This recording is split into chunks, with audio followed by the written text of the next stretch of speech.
I'm Del Walters in Washington, D.C. You are watching On the Scene. President Trump continues his trip through the Middle East at this hour as he winds down that historic peace summit in Egypt with dozens of world leaders who have gathered. The president speaking a moment ago about what he called a new beginning for an entire beautiful Middle East. His words.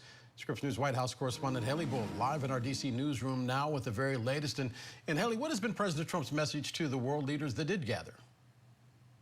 Well, Del, this has largely been a celebration for President Trump and world leaders of the breakthrough in Gaza, while at the same time looking ahead to its future.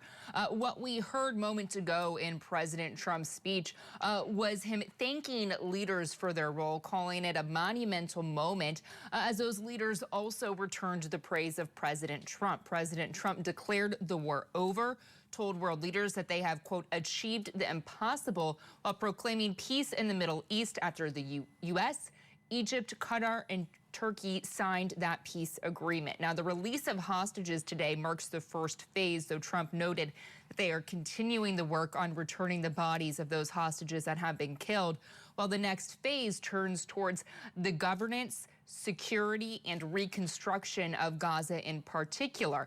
That, Trump said specifically, may be what he called the easiest, noting countries have raised their hand to financially aid the reconstruction. He went on to say this about the next steps.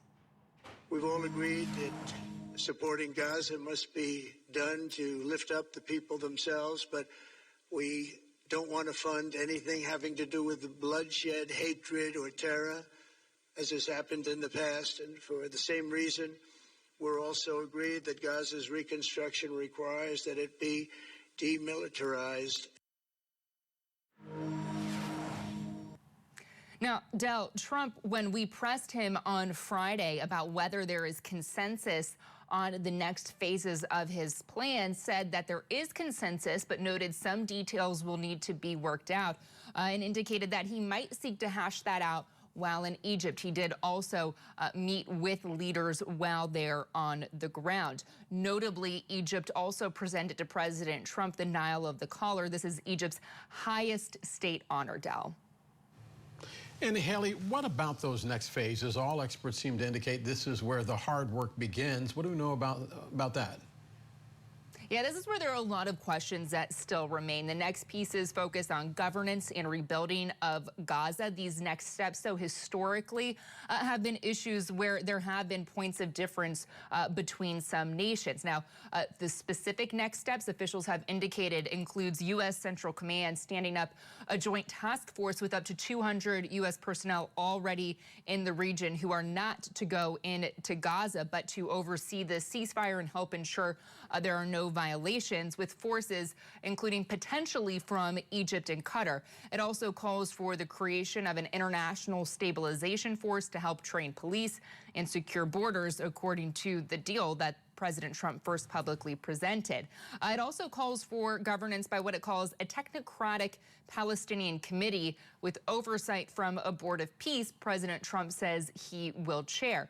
He has not specifically laid out who else will also be on that board. It does not allow any role for Hamas governance. It also calls for the decommissioning of Hamas's weapons, with demilitarization tied to the Israeli forces' withdrawal. That is something Hamas has not yet agreed to publicly, Del.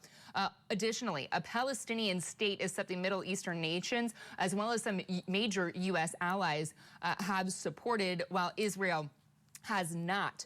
That's why it's notable that in remarks today, Egypt's President El-Sisi underscored the need for a two-state solution. The peace plan that President Trump presented does not outright guarantee that, but does nod to a potential future path for it. Trump, notably in his remarks, acknowledged the president of the Palestinian Authority, who was taking part in the summit, Del. He did, indeed. Scripps News White House correspondent Haley Bull live in our D.C. newsroom. Haley, thank you very much.